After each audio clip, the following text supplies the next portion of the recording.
Hey again, guys. When the world gets crazy, do you know what I like to do? I like to look at some baseball cards. Hey, I got some things on my mind I need to get off and show you a few things. A few really cool things, if you want to bear with me.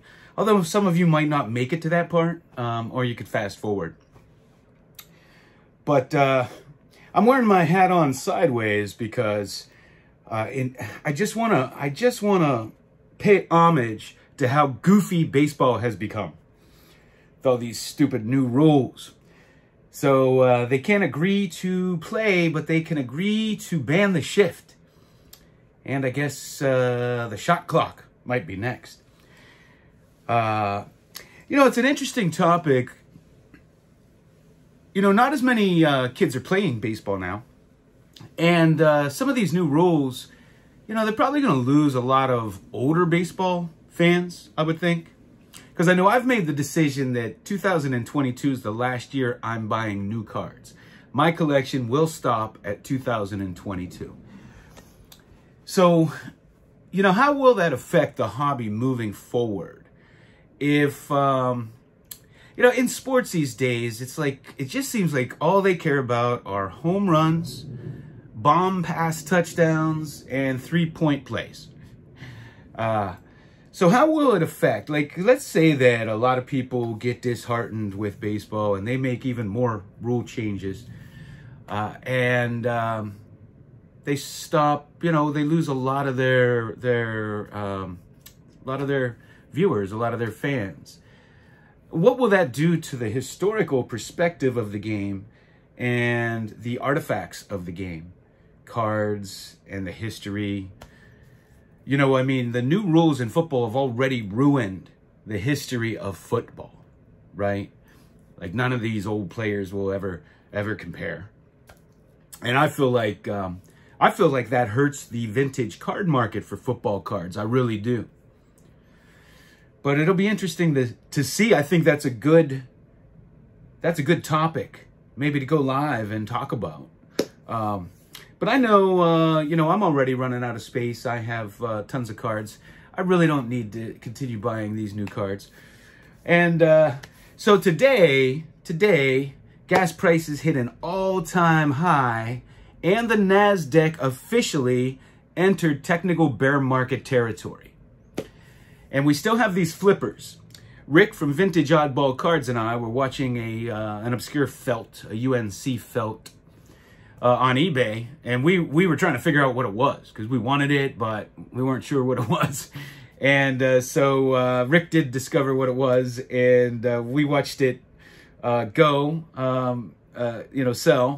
And 2 days later, it popped up for twice as much money with a little bit of a better description. I was watching a Martin DeHigo at on COMC sell for, they were asking for $2,500 for it, and it sold. And a week later, now it's popped up. Somebody sent it to me today for $7,500. So they bought it for $2,500. They're flipping it for $7,500. Gas prices, like I said, just hit an all-time high. NASDAQ has entered bear market territory. I don't think the Dow is far behind that. Are people still going to be able to flip these for $5,000 profits?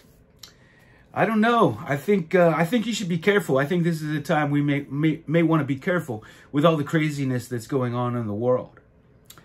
I also wanted to let you know, you probably saw some of my videos goading Rick, Vintage Oddball Cards, into going live with me. And I'm not challenging him, guys, to anything. It's an inside joke because Rick refuses to go live with anybody. And he always turns everybody down to go live. And so I'm just playing with him, trying to, act like the old Muhammad Ali and trying to goad him into going live with us. That's all that's about, and having some fun. So all of that said, hey, I got a couple of great things to show you. First, I got this fantastic 1960s Type 1 press photo of a very young Joe Morgan.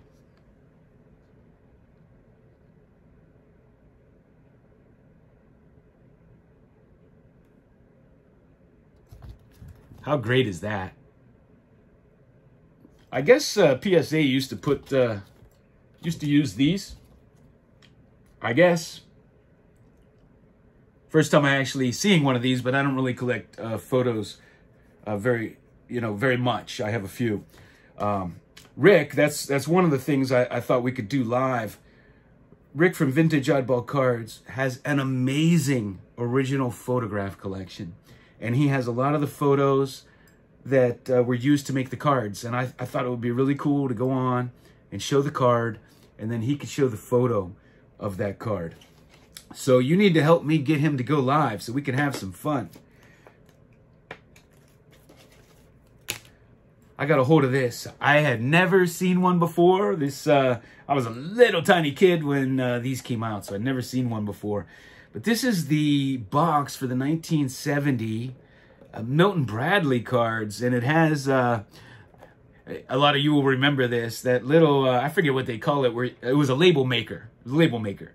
And you would make the label with your name on, and somebody did that here. But this is the actual game for the Milton Bradley cards. And inside, it's the whole game with the cards and everything.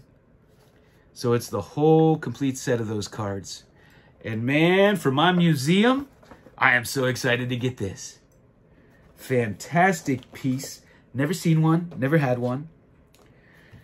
Great Joe Morgan. I got a Deco Edge, Richie, I'm going to call him Dick Allen because he always felt like Richie made him sound like a little kid, and he liked to be called Dick. So Dick Allen here, 69 Deco Edge. And this is one of those ones, I know a lot of you that buy on eBay, you'll get that like eBay shipping, it's kind of an odd shipping number. And it just, it'll look like it doesn't progress or move anywhere. And then one day, boom, it just shows up in your mailbox. And the guy I bought this from, I had bought 2 cards and the other one showed up, but this one didn't. And I reached out to him. I was just curious to see if he sent them separately. And he did. So I just wanted to confirm that. I wasn't really worried because these things show up. But he got worried about it. I told him not to. But he sent me another one. So apparently I have another one coming in the mail. Which I told him not to do because, like I said, these things pop up. And I got this cool Danny Kravitz for my Pirates. I love the 58 top set, and this is a great one. Great looking card.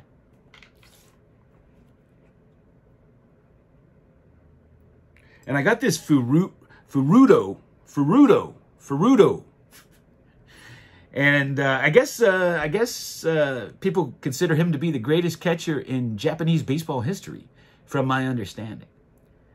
Now, Derek from Hardball Crazy turned me on to him, so sent me a link for to get one of these cards to add to my Japanese collection. And so that's what I have for you today. I guess I got to wake up tomorrow and see if gas prices go higher, see if the stock market goes down farther's distance, if it goes down further. And let's see what else MLB comes up with. What do you think? Maybe we could do some T-ball. Put that thing up, you know? We've already done away with stealing, hit and runs, starting pitchers. What else? You can't run over to catcher anymore. You can actually run out of the base paths running to home. Let's just start everybody on second base. Okay, guys, that's what I have. Thanks for watching.